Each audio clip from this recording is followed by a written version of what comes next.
L'acné, c'est une pathologie inflammatoire. Donc, c'est une pathologie inflammatoire.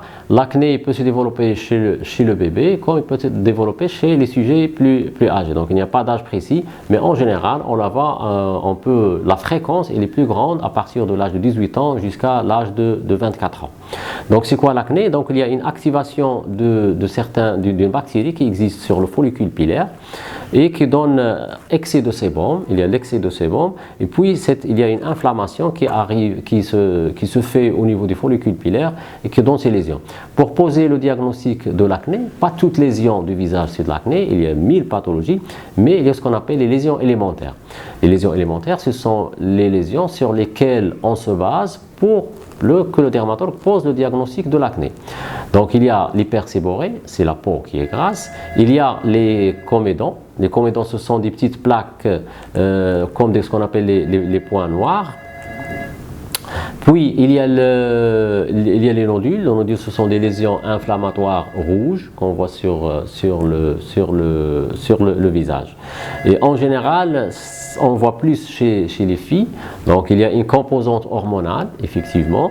Il y a aussi le stress et il y a récemment l'alimentation. Donc il y a des études récentes qui montrent que effectivement l'excès quand on a un excès d'alimentation en produits laitiers, on peut développer plus l'acné qu'une personne normale. Donc pour l'acné, je peux la considérer, c'est la première cause de consultation dans notre cabinet.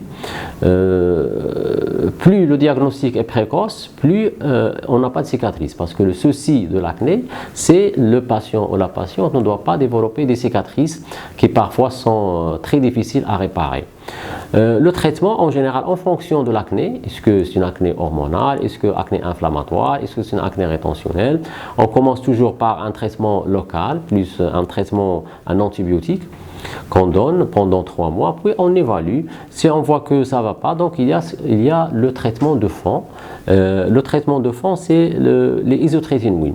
Le isotrétinoïde, c'est un médicament, c'est un dérivé de la vitamine A qui bloque carrément la glande sébacée. La glande sébacée, c'est la glande qui est responsable de l'acné. Mais on doit savoir que c'est un médicament qu'on ne peut pas le prendre comme ça, à tort à travers, parce que malheureusement, on voit des sujets qui le prennent comme ça. Donc, il faut faire des analyses pour s'assurer que le patient ou la patiente peut supporter ou tolérer le traitement. Il faut faire des analyses après pour s'assurer qu'il n'y a pas de problème. Il faut arriver à certaines doses, ce qu'on appelle la dose cumulative, qui est en général entre 100 et 120 mg kg. En général, la durée, c'est ça peut aller jusqu'à entre 6 mois, parfois 8 mois. Et c'est un traitement qu'on doit absolument, la patiente doit savoir qu'il est interdit qu'elle tombe enceinte avec ce traitement, parce que c'est un médicament qui est tératogène.